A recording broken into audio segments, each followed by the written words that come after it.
கல்வி ஆராய்ச்சி மற்றும் பயிற்சிக்கான தேசிய கவுன்சில் வழங்கும் நிகழ்ச்சி பஸ்ஸின் எண்.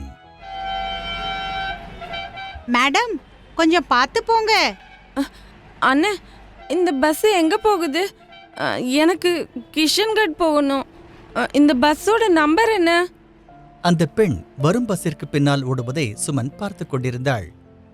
அவளால் பொறுமையாக இருக்க முடியவில்லை. அதனால் அந்த பெண்ணிடம் அவள் சென்றாள். என்ன ஆச்சு? உங்களுக்கு எங்க போகணும்? எந்த பஸ்ஸை தேடிட்டு இருக்கீங்க? எனக்கு கிஷன்கட் போகணும்.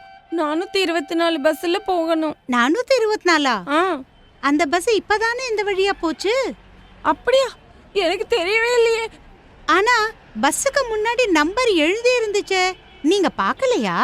ஏதோ எழுத இருந்துச்சு, பார்த்தேன். ஆனா படிக்க முடியலையே. எனக்கு எழுத படிக்க தெரியாது. இதை கேட்டதும் சுமன் வியந்து போனாள். நம்பரை கூட படிக்க முடியாதவர்கள் இருப்பார்களா என்ன? அப்போது சுமனின் பஸ் வந்துவிட்டது. அவளுடைய தோழி அவளுக்கு குரல் கொடுத்தாள். சுமன், சீக்கிரம் வா, பஸ் போயிடும். சீக்கிரம் வா. நீ போ, நான் அடுத்த பஸ்ல வரேன். சரி, பத்ரம். வாங்க, சரியான பஸ்ல நீங்க ஏற நான் உங்களுக்கு உதவி செய்யறேன். நன்றிங்க. சில பஸ்கள் போன பிறகு 424 நம்பர் பஸ் வருவதை சுமன் பார்த்தாள். 424? இங்க பாருங்க, உங்க பஸ் வந்துருச்சு. இது கிஷன்கடுக்கு போகும். ரொம்ப நன்றிங்க. பத்திரமா போயிட்டு வாங்க. பஸ்ஸில் ஏறி உட்கார்ந்தவுடன் அந்த பெண் ஜன்னல் வழியாக சுமனை பார்த்து புன்னகைத்தாள். அது நன்றி தெரிவிப்பதைப் போல இருந்தது. பிறகு கையசைத்துவிட்டு பஸ்ஸில் அவள் புறப்பட்டுச் சென்றாள். பஸ்ஸுக்காக காத்திருந்த சுமனின் மனதில் ஒருவருக்கு உதவி செய்த மகிழ்ச்சி மனதில் தோன்றியது.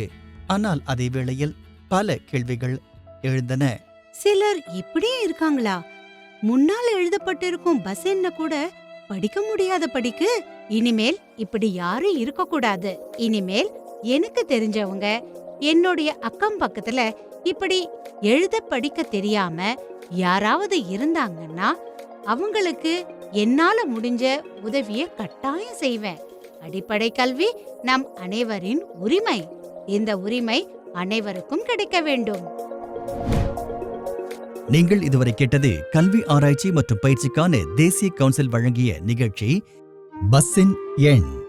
மொழியாக்கம் மற்றும் ஒலிப்பதிவில் உதவி கிளாப்பர் என்டர்டைன்மெண்ட். நிகழ்ச்சி ஒருங்கிணைப்பாளர் பேராசிரியர் உஷா சர்மா. Academic support Yachana Gupta.